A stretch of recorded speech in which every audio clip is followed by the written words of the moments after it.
¿Cómo están? Muy buenas noches. ¿Qué tal el calor? ¿O la calor? ¿O el calor? ¿Qué dicen, señores? ¿Están ahí?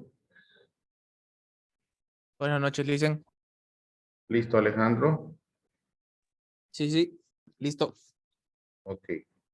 Vamos a ver un videito mientras entran tus compañeros. Vemos la exposición a la que le hemos dado opción.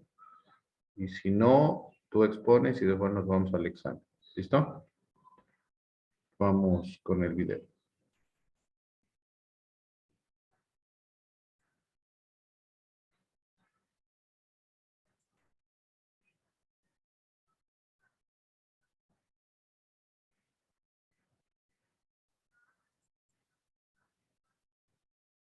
Cuando Europa está galopando hacia una nueva crisis económica, perdiendo cada vez más sus capacidades productivas e industriales por sus polémicas decisiones políticas en respuesta al conflicto que se vive en Ucrania tras la invasión de Rusia, y Estados Unidos sigue perdiendo influencia en materia económica y estratégica en África y América Latina, en Washington han puesto el ojo en Asia, pero no para hacer negocios con esas naciones, sino en su afán de encender el polvorín en la región, con el fin de desestabilizar a China, azuzando el tema de Taiwán.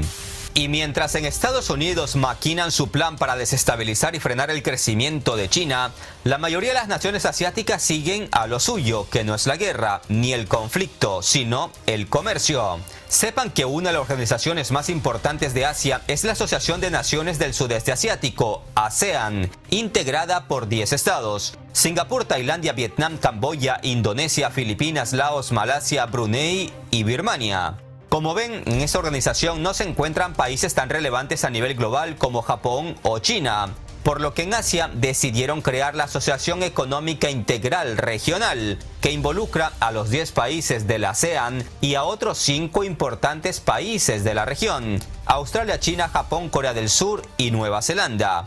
Esta Asociación Económica Integral Regional, formada por los 15 países mencionados, no es otra cosa que un tratado de libre comercio, y no un tratado de libre comercio cualquiera, pues fue calificado como el acuerdo de libre comercio más grande del mundo cuando se firmó en el 2020. Y hoy verán por qué. Los 15 países de la Asociación Económica Integral Regional cubren una población combinada de 2.200 millones de personas. Hablamos del 30% de la población mundial. Su Producto Interno Bruto combinado se acercó al 30% del Producto Interno Bruto mundial en el 2019 y poseen casi el 28% del comercio mundial. El objetivo de esta asociación es reducir los aranceles, las barreras al comercio y promover la inversión entre los 15 países involucrados. La escala del acuerdo es notable y se espera que esta asociación beneficie no solo a Asia Oriental, sino que también tenga un impacto global. Por eso, no son pocos los que creen que una vez que se ponga en marcha al 100% este tratado de libre comercio, seremos testigos del declive de la influencia económica de Estados Unidos en el este de Asia. Los intereses de Estados Unidos en Asia últimamente se han centrado deliberadamente en la seguridad, sin lograr consolidar asociaciones económicas fuertes, sin contar, claro, las jugosas ventas de armas a sus aliados como Japón, Australia o Corea del Sur.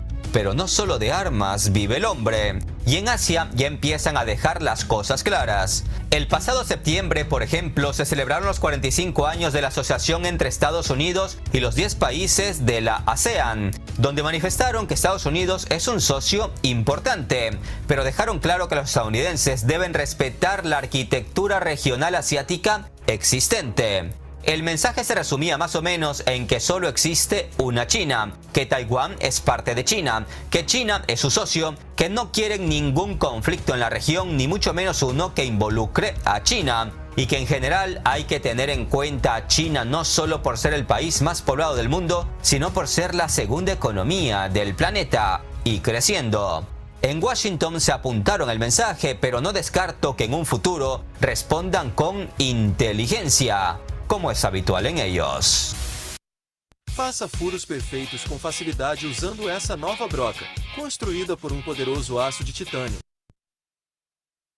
Soy Gabriel Bulgakov y hoy les vamos a hablar de cómo Asia se está organizando, pero no para la guerra, a pesar del avispero que quiere desatar Estados Unidos en torno a Taiwán y la creciente tensión en la península de Corea, sino que se está organizando para el comercio y un crecimiento económico regional. Les explicaré en qué consisten y cómo funcionan dos de las principales asociaciones económicas y comerciales de Asia-Pacífico: la ASEAN, integrada por 10 países, y la Asociación Económica Integral Regional, integrada por los 10 países de la ASEAN más Australia, China, Japón, Corea del Sur y Nueva Zelanda. Es importante que entiendan que son dos asociaciones diferentes, pero que se complementan. También les contaré cómo esta asociación podría contribuir al auge del Gran Dragón en detrimento de la posición líder que ocupa Estados Unidos en Asia y en el mundo. No parpadeen, porque de estas asociaciones y pactos comerciales van a escuchar mucho en los próximos meses. Y aquí les ofrecemos la primicia con lujo de detalles. Sin más introducción, empecemos. En las últimas semanas se ha estado hablando mucho de la ASEAN, pese a estar integrada por 10 países modestos sin China, ni Japón, ni Corea del Sur. Por eso vamos a conocerla en detalle. La Asociación de Naciones del Sudeste Asiático es una agrupación regional que busca promover la cooperación económica y de seguridad entre sus 10 miembros. Estos 10 países tienen una población total de 662 millones de personas y un Producto Interno Bruto combinado de 3,2 billones de dólares, lo que representa apenas el 2,5%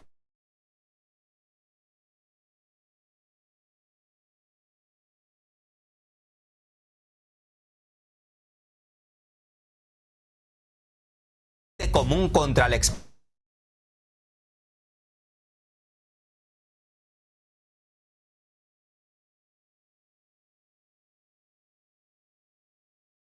Guerra Civil de Camboya en 1991, el final de la Guerra Fría y la normalización de las relaciones entre Estados Unidos y Vietnam en 1995. Todo esto trajo algo de paz al sudeste asiático continental, allanando el camino para que más estados se unieran a la ASEAN. Con la incorporación de Vietnam en 1995, Laos y Birmania en 1997 y Camboya en 1999, el grupo comenzó a lanzar iniciativas para impulsar la cooperación regional.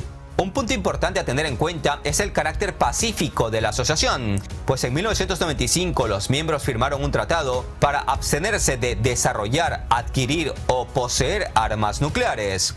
China ya tiene armas nucleares y con Japón y Corea del Sur albergando bases militares estadounidenses, es comprensible el hecho de que estas potencias asiáticas no formen parte de dicha asociación. La ASEAN reúne a países con diferencias significativas. Singapur, por ejemplo, tiene el PIB per cápita más alto del grupo, alrededor de $62.000, mientras que el de Birmania es el más bajo, de unos $1.400. La demografía también difiere en la asociación, además de que cuentan con muchos grupos religiosos y étnicos. Los sistemas políticos de los miembros incluyen democracias, estados autoritarios y regímenes híbridos. Pero como el objetivo es el comercio, ellos se centran en eso, por eso nosotros también hagamos lo mismo.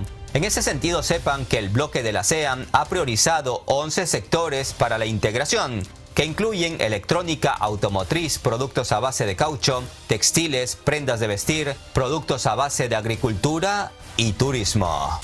Ahora que ya conocen más a fondo los 10 países de la ASEAN, hablemos del otro gran pacto asiático que les conté al comienzo, la Asociación Económica Integral Regional, que no es otra cosa que un tratado de libre comercio entre los 10 miembros de la ASEAN y 5 países con un PIB mucho más alto que le dan fuerza y relevancia a todo esto. Hablamos de China, Japón, Corea del Sur, Australia y Nueva Zelanda. Las negociaciones de esta asociación se iniciaron en noviembre del 2012 y en un principio la India, que ya es la quinta economía más grande del mundo, mostró gran interés, pero en el 2019 dijo que no estaba lista para esa fiesta. ¿Por qué? Pues bueno, el gobierno indio, que es proteccionista por naturaleza, ya se encontraba preocupado por la avalancha de productos chinos baratos que estaban inundando su país y perjudicando a las pequeñas empresas de su economía. Así que si se unía a ese tratado de libre comercio, dejaría mucho más desprotegidas a las empresas nacionales en favor de las empresas chinas.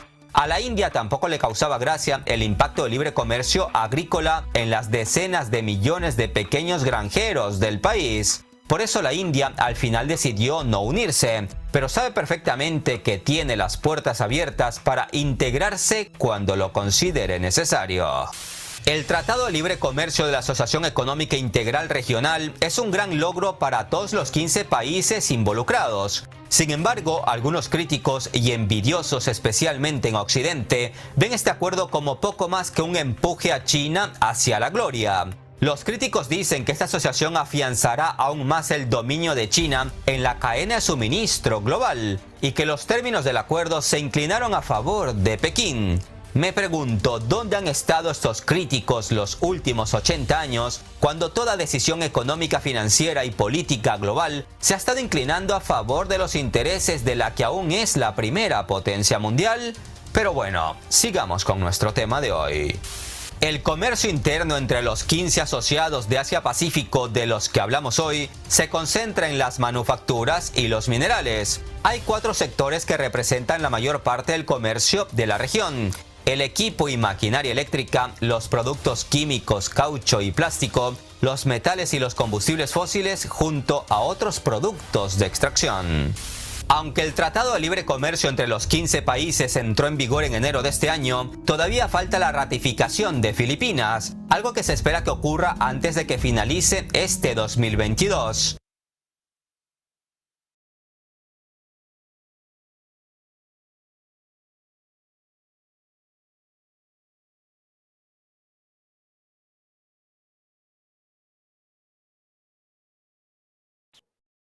¿Se está viendo, señores? Edwin. Edwin. Buenas noches, dicen sí. Ya, ¿están atentos, señores? Detalle que está un poco mal mi internet. ¿Qué tal, Jesús? Se estaba viendo, ¿no? Tomen en cuenta, este es un nuevo tratado de libre comercio en la parte de Asia, ¿no? Esto va a repercutir más adelante seguramente con todos los acuerdos que se están llevando a nivel internacional. Y escuchen bien referente a lo que hablan acerca de los TLCs, ¿no? Que no a muchos nos favorece. Y eso tomando en cuenta que nosotros tenemos o hemos tenido varios acuerdos referente a tratados de libre comercio, ¿no? Que obviamente es para beneficio de otros. Atentos, por favor.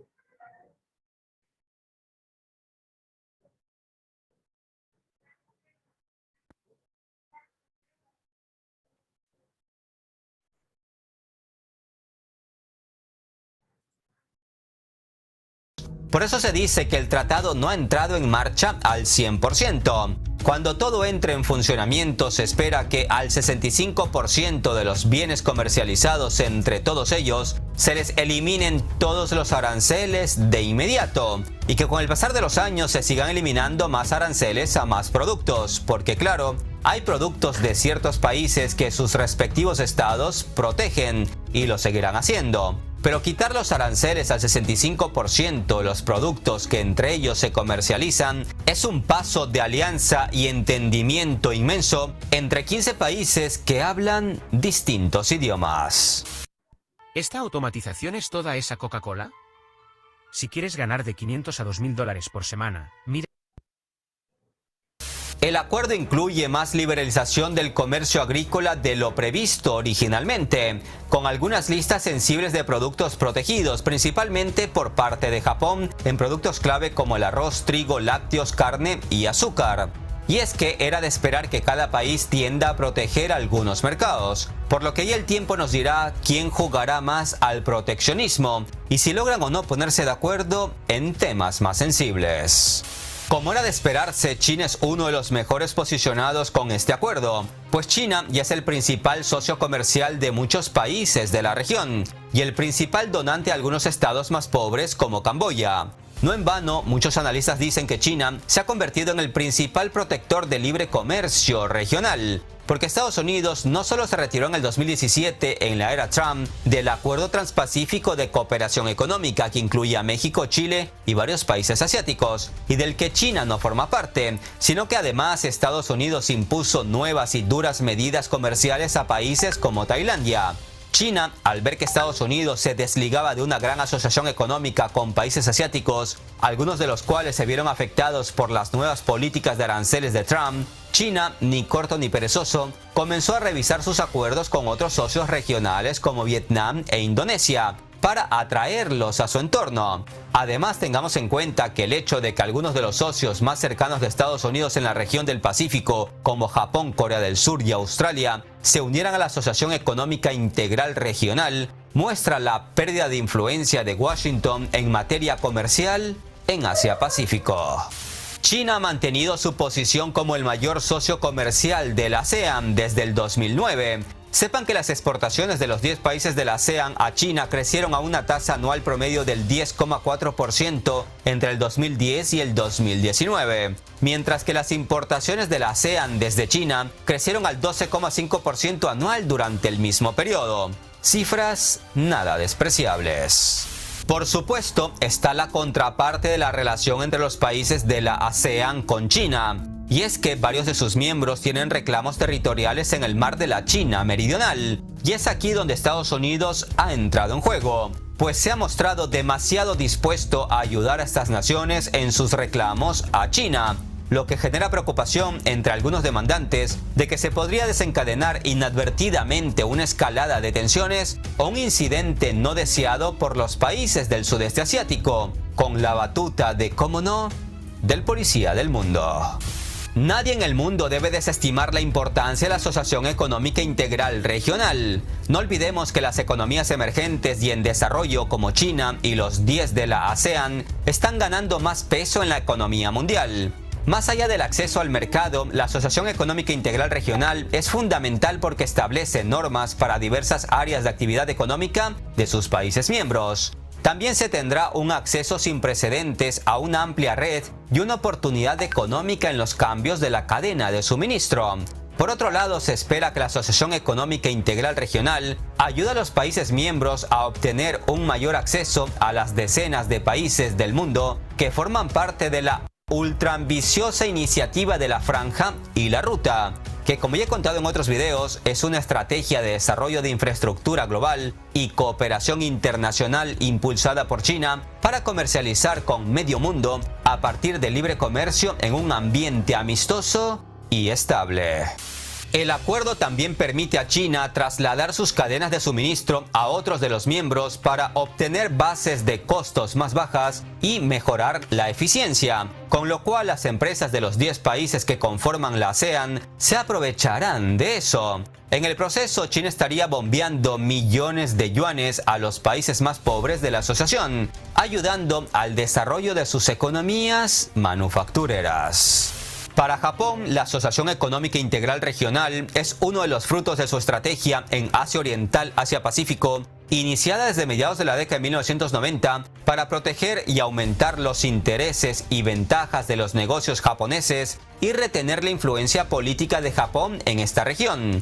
Por eso, Japón tuvo un papel importante durante las negociaciones del acuerdo, que será cada vez más importante para el orden económico en Japón y Asia en los próximos años. Por otro lado, las comunidades empresariales japonesas, especialmente las del sector manufacturero, consideran a la Asociación Económica Integral Regional como fundamental para mantener y ampliar sus cadenas de suministro en la región. Algo vital teniendo en cuenta cómo está de mal en estos momentos la economía japonesa. Los beneficios económicos de la Asociación Económica Integral Regional son en su mayoría a largo plazo. Se espera que el crecimiento económico de los países miembros supere el promedio mundial en los próximos años. No debemos olvidar que la guerra comercial entre Estados Unidos y China genera grandes pérdidas globales. Y es precisamente esta lamentable situación la que hace que la Asociación Económica Integral Regional sea especialmente valiosa porque fortalece la interdependencia en Asia Oriental. El primer ministro australiano, Scott Morrison, ha dicho que Australia es un partidario incondicional del acuerdo por unir más estrechamente a las economías regionales. La integración de la economía del Indo-Pacífico es increíblemente importante para la prosperidad de la región, pero también para su seguridad. Esto muestra un claro camino a seguir en el que vemos negocios en esta esta región que se relacionan entre sí de una manera mucho más libre y en un ambiente comercial abierto. Lo anterior suena muy bonito, pero también a politiquería, seamos sinceros. Pues todos sabemos que en la práctica Australia apoya a Estados Unidos como punta de lanza contra China. Sin embargo, sepan que Australia tiene mucho que ganar con este tratado de libre comercio, pues envía el 67% de sus exportaciones a 9 de los 15 miembros del mencionado grupo. En ese sentido, el asunto se pone interesante, pues los países más débiles del bloque están reconstruyendo sus economías y necesitarán más comercio e inversión. Ya veremos si Australia prefiere prosperar con todos sus vecinos del Pacífico o preferirá pegarse un tiro en el pie como los europeos, escuchando los consejos del tío Sam. Llevamos años escuchando sobre los acuerdos multilaterales de libre comercio, los famosos TLC, en los que nuestros países pasan años negociando con posibles socios y al final casi siempre salen mal parados, a causa de la debilidad económica. Sin embargo, nos lo venden como éxitos. Por eso es de admirar estos pactos que se están alcanzando en Asia, en un momento económico complicado a nivel mundial, donde por encima de todo prima el ganar. Y mientras en Asia el tío Sam está interesado en suministrar armas, guerras y conflictos, la mayoría de las naciones de la región piensan en bienestar, comercio, integración y futuro. Ojalá Latinoamérica pensara en esa línea, pero el sueño, por desgracia, suena muy utópico. Un abrazo de paz y esperanza a todos. Hasta la próxima.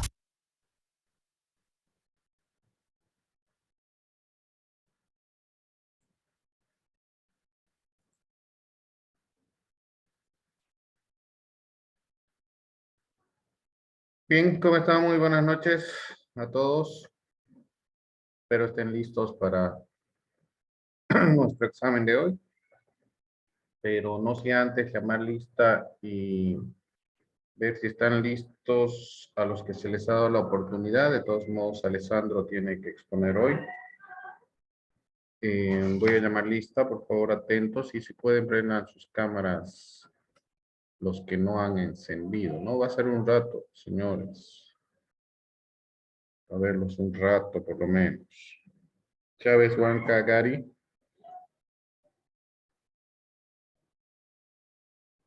Gary.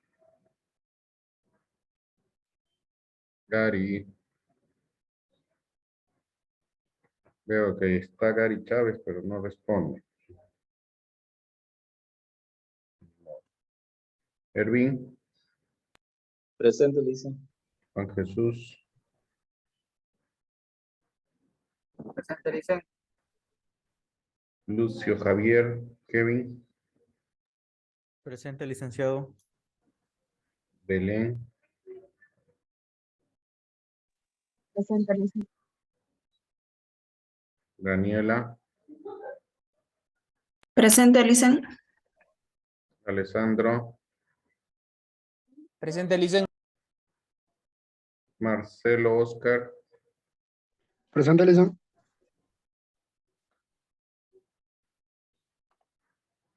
Rafael.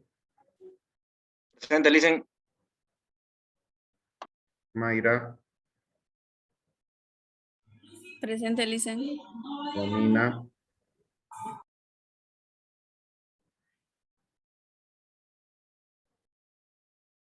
Juan Carlos.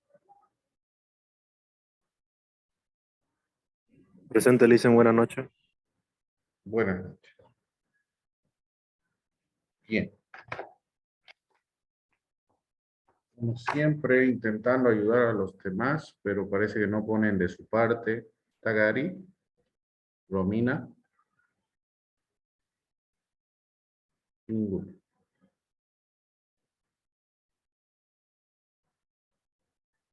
Bien, para que ustedes se den cuenta, ¿no? Los que están ahí presentes, que se ha intentado ayudarlos de cualquier forma, pero no toman en cuenta.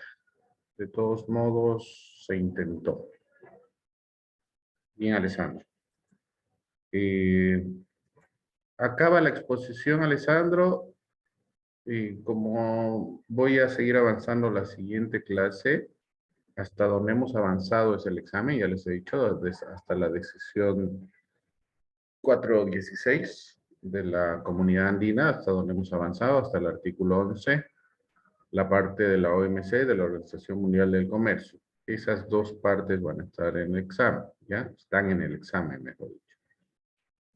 Ya para el segundo parcial vamos a ver la parte de la normativa de la Ley General de Aduanas, el reglamento, y lo que vayamos avanzando relativo a, que es casi lo mismo, y vamos a ver lo que es en sí los conceptos generales sobre normas de origen.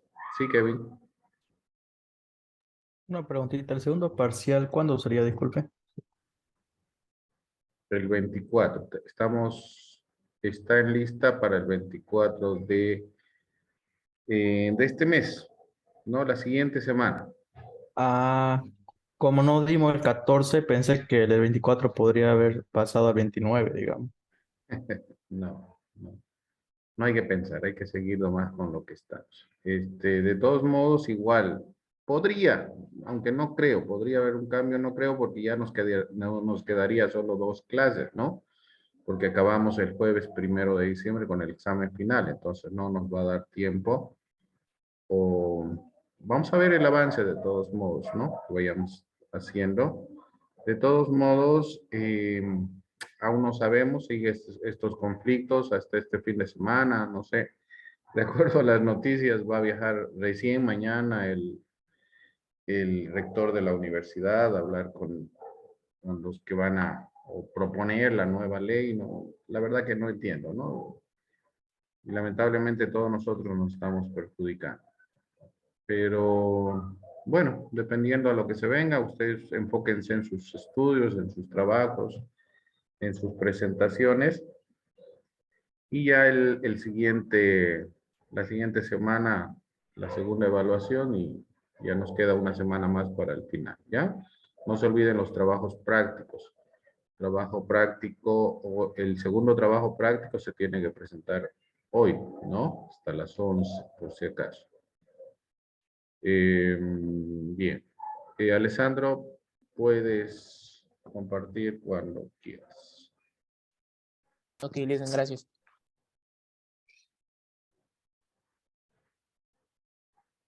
¿Se está viendo? Sí, Alessandro. Amplíalo un poco Ya. más y todo bien. Ok. Ahora sí. Buenas noches, licenciado. Buenas noches, compañeros. Yo les voy a exponer sobre las normas de origen y lo que dice la aduana nacional sobre ellas. Ahora sí. Ya. El objetivo es facilitar y simplificar la aplicación y cumplimiento de las normas de origen establecidas en los diferentes convenios y o acuerdos internacionales de integración suscritos por Bolivia como país miembro de la Comunidad Andina, el Acuerdo de Cartagena y país miembro de la LADI bajo el Tratado de Montevideo de 1980. Normas de origen preferencial y no preferencial. La definición de las normas de origen. Las normas de origen son los criterios necesarios para determinar el país donde una mercancía fue producida. Las prácticas de los gobiernos en materia de normas de origen pueden variar considerablemente, si bien se reconoce universalmente el criterio de la transformación sustancial, el cambio de la clasificación arancelaria, del porcentaje ad valorem, entre otros. Algunos países aplican el criterio de la operación de fabricación o elaboración. Ahora, normas de origen preferencial. Son las que se aplican por los miembros o participantes de un esquema preferencial de comercio, sea contractual, como por ejemplo los acuerdos comerciales preferenciales, las zonas de libre comercio o uniones aduaneras y otro proceso de integración o autónomos unilaterales adoptados por los países desarrollados en favor de los países en desarrollo.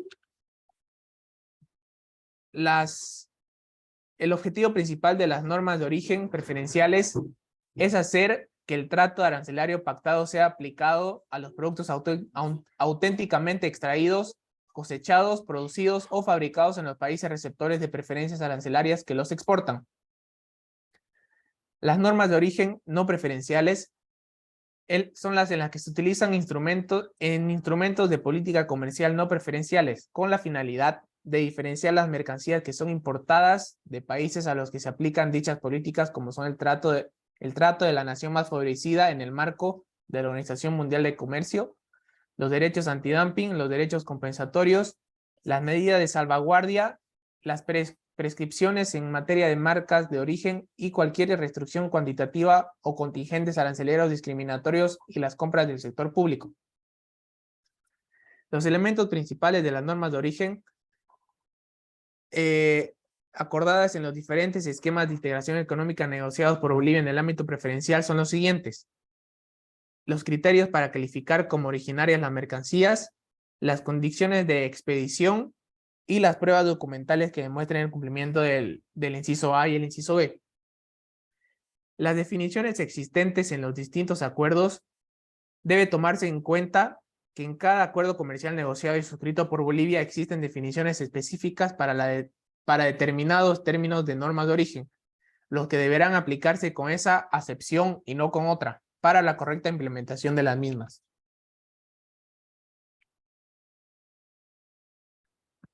Examen documental. Debe tomarse en cuenta que existen diferentes formatos de certificados de origen para registrar el cumplimiento de los criterios de calificación de origen según los acuerdos comerciales, las cuales tienen algunas variaciones pero deben ser llenados según el instructivo correspondiente y o la disposición de origen respectiva. Acuerdos comerciales preferenciales suscritos por Bolivia.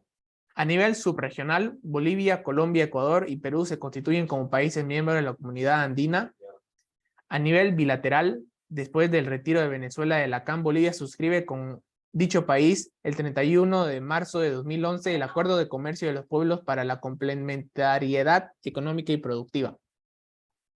Y a nivel regional, suscribió el Tratado de Montevideo de 1980 el 12 de agosto, denominado TM80, por el cual se crea la Asociación Latinoamericana de Integración, ALADI. A continuación se detallan los pasos mínimos que debe considerar el funcionario de aduana al momento de verificar el contenido de un certificado de origen para aceptar o, caso contrario, para rechazar el mismo. El certificado de origen no debe presentar raspaduras, tachaduras o enmiendas. Debe inscribirse correctamente los datos del país de exportación y el país de importación según corresponda. En el certificado de origen debe consignarse la denominación o siglas del acuerdo bajo el cual se encuentra negociada la mercancía.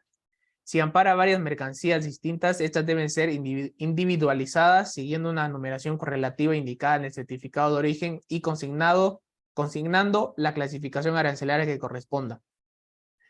La descripción y la clasificación arancelaria de las mercancías incluidas en el certificado de origen deben corresponder a la mercancía negociada en el acuerdo.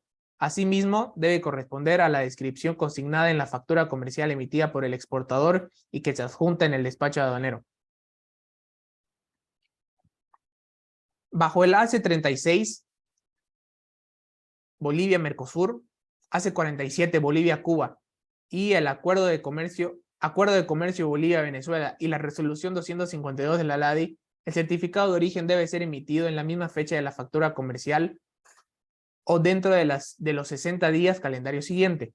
En el caso de la Comunidad Andina y el AC-66, Bolivia-México, no se establece un plazo para la emisión del certificado de origen relacionado con la fecha de la factura comercial. Sin embargo, la fecha de la factura comercial puede ser coincidente a la del certificado de origen, pero no posterior. La validez y vigencia de los certificados de origen a partir de la fecha de emisión es de 180 días para los países de la Comunidad Andina. Del AC-47, Bolivia-Cuba, del AC-36, Bolivia-Mercosur, Acuerdo de Comercio Bolivia-Venezuela con posibilidad de prórroga bajo autorización aduanera para los países que aplican la Resolución 252 de la LADI, AC-22, Bolivia-Chile y los acuerdos regionales, el certificado de origen tiene una vigencia de 180 días.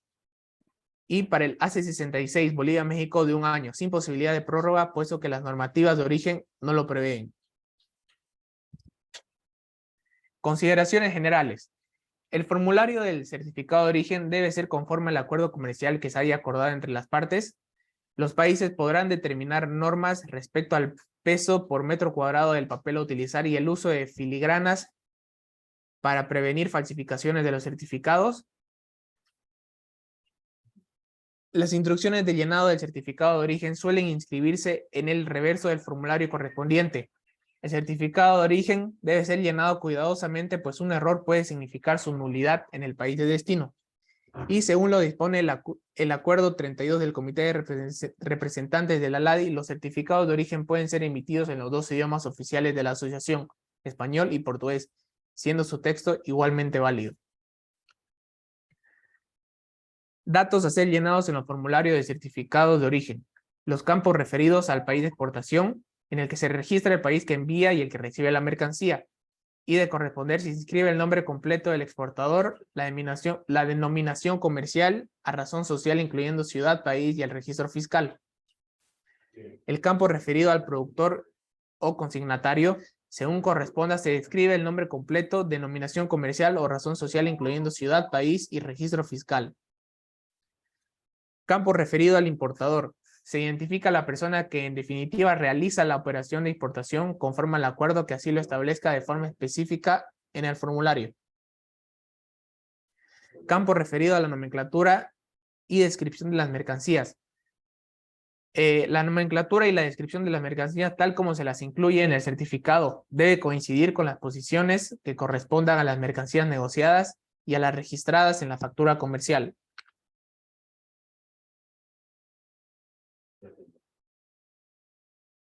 Campo referido a la factura comercial, el número y la fecha de la factura comercial deben corresponder a la presentada ante la aduana nacional. El campo referido a las normas de calificación. En este campo se identifican las normas con las cuales cada mercancía cumple con el respectivo requisito para calificar como originaria según el acuerdo comercial que corresponda. El campo referido a las observaciones. Este se recomienda utilizarlo para registrar cualquier información que se considere necesaria para aclarar, precisar o ampliar el contenido del certificado de origen. Luego tenemos el campo referido a las firmas y sellos.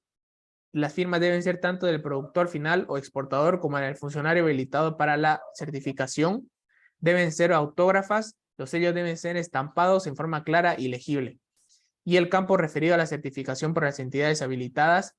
Estos son los acuerdos suscritos en el marco de la LADI, de la CAN y con Venezuela. Los certificados de origen deben contar con la certificación de la repartición oficial o de las entidades públicas o privadas habilitadas al efecto. Los criterios para el trato arancelario preferencial. Cuando un bien sea, inciso A, obtenido en su totalidad o producido enteramente en territorio de una o ambas partes.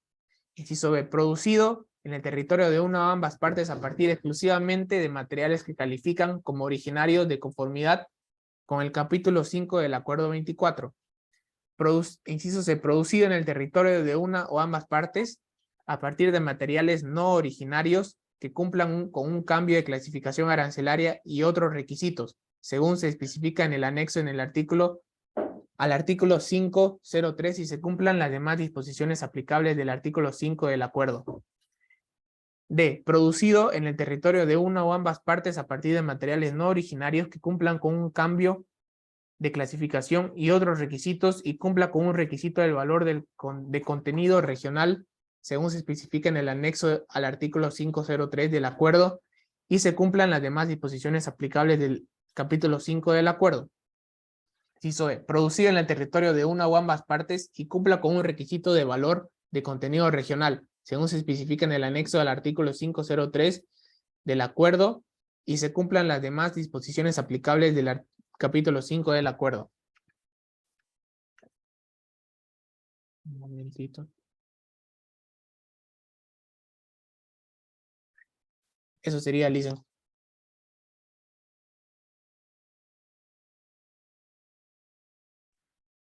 ¿Listo? Ok. Deja de compartir. Muy bien. De acuerdo a lo que ha mencionado Alessandro, bueno, esa es la normativa que en algunos de los casos en la página de la Aduana Nacional sale para que los técnicos que trabajan justamente en los aforos de las declaraciones de mercancía e importación y al poder verificar los campos de cada uno de los certificados tengan la certeza de que están cumpliendo todo lo que determina la Comunidad Andina, ¿no? Dentro de la decisión 416 y dentro de la decisión, perdón, de la resolución 252, que está ahí claro, ¿no? Eso ya se les ha especificado a los que están haciendo los trabajos. que la resolución 252, que lo que utiliza como normativa la Asociación Latinoamericana de Integración, es utilizada justamente en los acuerdos de complementación económica AC22, AC47 y el acuerdo bilateral Bolivia-Venezuela. Entonces, no hay mucho que buscar en esos tres acuerdos, porque es la resolución 252, que lo pueden poner en uno solo, ya depende de ustedes.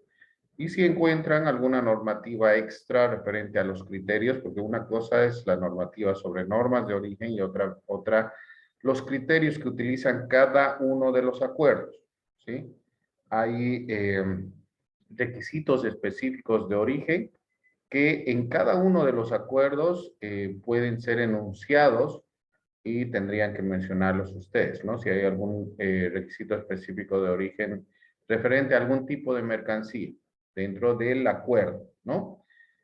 Como han podido ver al comienzo, les he mostrado el video justamente de la ASEAN y del nuevo Tratado de Libre Comercio que se está dando en Asia, respecto igual a este tipo de conjunto de países, como tenemos la Asociación Latinoamericana de Integración, allá en Asia y se está dando lo mismo, y obviamente es justo por lo que estamos viendo para la desgravación del ingreso de mercancías por todos los territorios, ¿no?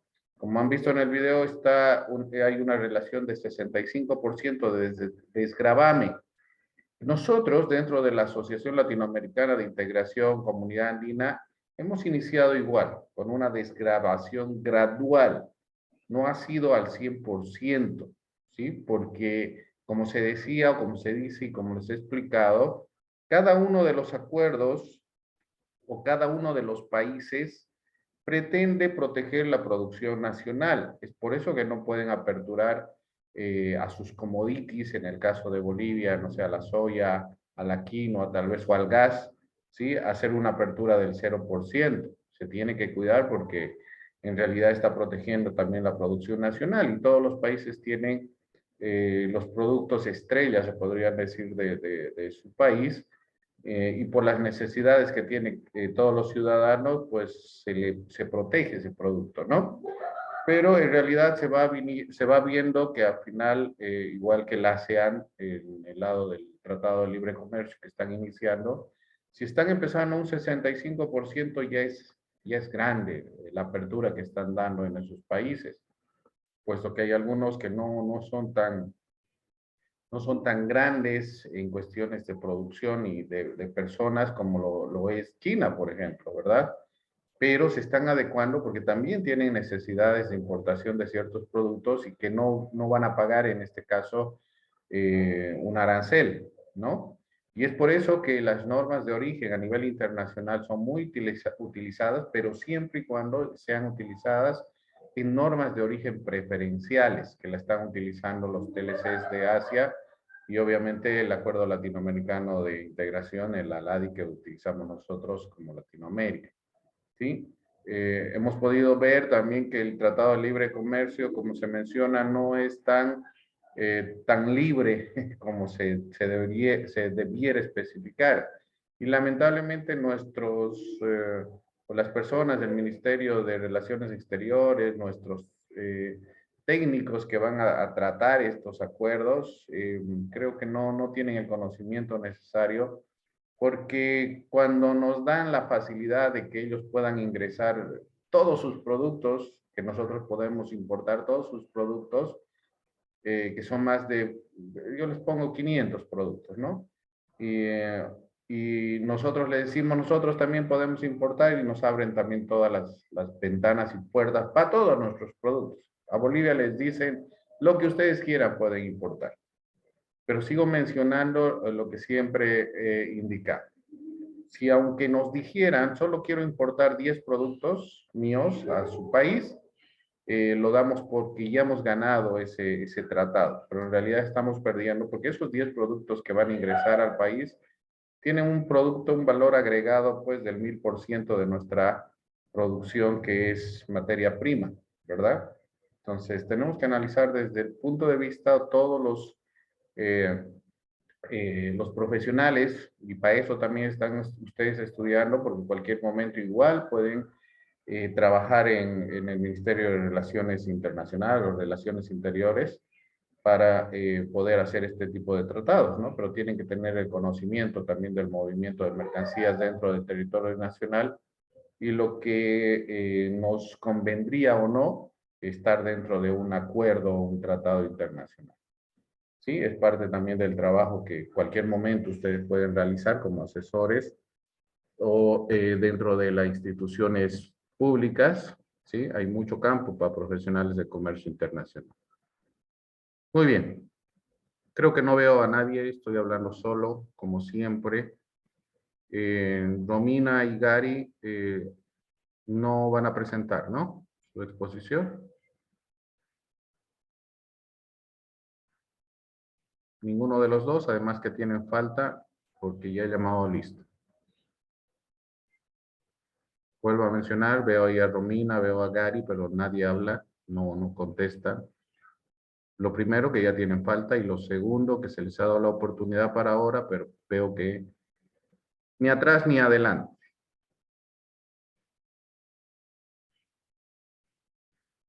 Bueno. Bueno, ni modo. Entonces, quedamos ahí, Gary y Romina. No quiero que después estén quejando a nadie. Sí, estoy hablando delante de todos sus compañeros. Se les está dando oportunidades. Si no, bueno, de alguna forma no quieren aprovechar. Y esperemos sus exámenes y sus presentaciones de sus otros trabajos lo hagan. Hoy tienen que presentar su trabajo práctico. Súbanlo a la plataforma, por favor. Y como es la evaluación, los voy a dejar libres para que puedan tomarse un café. 9 en punto. 9 en punto en la plataforma. Está aperturado ya la evaluación. Ingresan. Y les iba a poner 30 minutos, pero les he puesto 40. Lean bien las preguntas. Una palabra, unas letras pueden cambiar el sentido del párrafo. ¿Ya? Entonces, por eso les he puesto un poquito más de tiempo para que lean bien las preguntas. ¿Ok? ¿Listo? Entonces, vayan avanzando en su último trabajo. El siguiente jueves es la segunda evaluación. Ya espero estemos en forma presencial. Y el último trabajo, el 29, el martes 29, sobre todo lo que son los acuerdos de complementación económica dentro de la Asociación Latinoamericana. Y el examen final va a ser el día 1, ¿no? De acuerdo a lo que tenemos en programación. ¿Ok? Entonces, muy buenas noches, que tengan un buen descanso. Descansen un rato, entren a su examen a las 9. Y buen fin de semana. Nos vemos el siguiente martes. Bendiciones. Ok, dicen. Hasta luego. Buenas noches, dicen. Hasta luego. Buenas noches. Hasta luego. Hasta luego.